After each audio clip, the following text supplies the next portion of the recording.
ఒక విషయం మనం నేర్చుకుందాం. దేవుని పాదాలను పట్టుకొని మనం పెనుగులాడాలంటే, దేవుని పాదాలు పట్టుకొని కన్నీళ్లు విడవాలంటే, దేవుని ఆశీర్వాదము కొరకు మనము ప్రార్థన చేయాలంటే, కన్నీరు విడిచి విజ్ఞాపన చేయాలంటే, మొదట ఆయన మనతో పెనుగులాట మొదలు పెట్టాలి. God should begin the wrestling. దేవుడు రాలేదు, పెనుగులాట మొదలు కాలేదు. ఇప్పుడు మీరు ఆయన పట్టుకోండి, ఎట్లా పట్టుకుంటారు? ఎలా పట్టుకుంటారు? సాధ్యమేనా? దొరుకుతాడా? దొరకడు. ఆయన కృప ఎంత గొప్పదంటే, యాకోబు ఉన్న క్రైసిస్లో యాకోబుకు నా ఆశీర్వాదం కావాలి.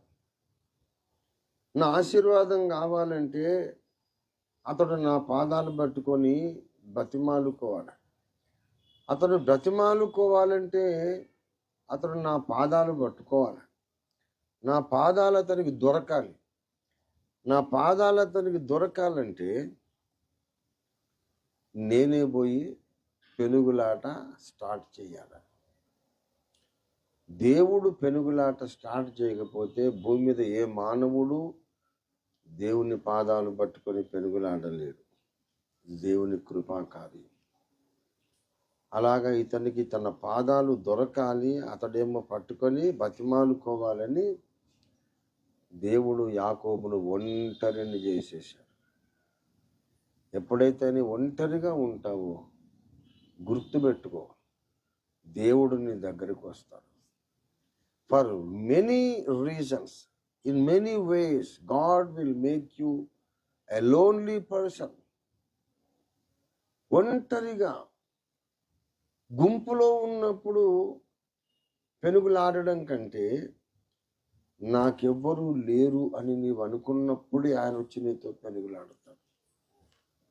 భౌతికంగా నీవు ఎక్కడో ఒంటరిగా పోవాల్సిన అవసరం లేదు. కొన్నిసార్లు 1000 మంది జనం మధ్యలో ఉన్న మనం ఒక్కళ్ళమే ఉంటాం. చుట్టూ 1000 మంది ఉంటారు, 10,000 మంది ఉంటారు. ఒక్కడు మనతో కనెక్ట్ కాడు. 10,000 మంది ఉంటారు, ఒక్కడు మనల్ని అర్థం చేసుకోడు. 10,000 మంది ఉంటారు, ఎవరు మన బాధను పట్టించుకోరు. మనం అప్పుడు ఒక్కళ్ళం ఉన్నట్ట, 10,000 మంది ఉన్నట్ట? నా చుట్టూ సముద్రం ఉన్నది కానీ తాగడానికి ఒక చుక్క నీళ్లు లేవు అన్నట్టుగా మానవ సమాజం అంతా ఒక్కొక్కసారి మన చుట్టూ ఉంటుంది. సముద్రం ఉన్నది కానీ తాగడానికి పనికిరావు.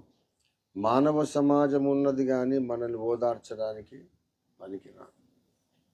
లక్షల మందిలో నువ్వు ఉంటావు, అయినా ఎవ్వరూ నేను అర్థం చేసుకోలేరు. ఆ ఒంటరితనములో దేవుడు వచ్చి నీతో పెనుగులాట మొదలు పెడతాడు. This is the most blessed experience. చాలా ఆశీర్వాదకరమైన అనుభవం.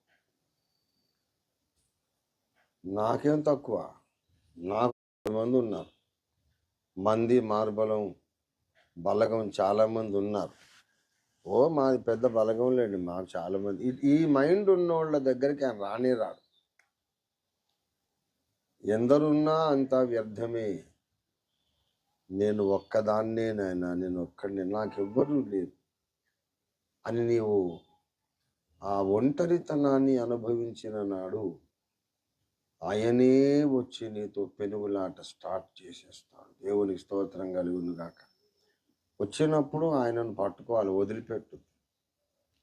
దొరుకుతాడు, ఆయనే దొరుకుతాడు.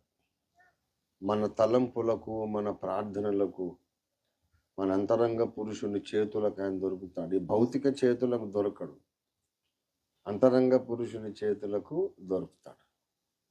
ఇక పట్టుకొని మనము బతిమాలుకోవడం స్టార్ట్ చేస్తే ఆయన అంటాడు, నాకు టైం అయింది, నన్ను పోనివ్వండి, నేను వెళ్ళనివ్వను తండ్రి, నన్ను దీవించేదాకా. అంటే ఆయనే మనల్ని పర్మిషన్ అడిగేటంతగా, వెళ్ళడానికి అనుమతి కోరేటంతగా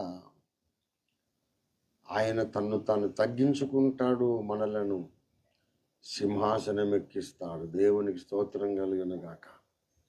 అలాంటి గొప్ప దేవుని దగ్గరికి మనం ఇవాళ వచ్చాం.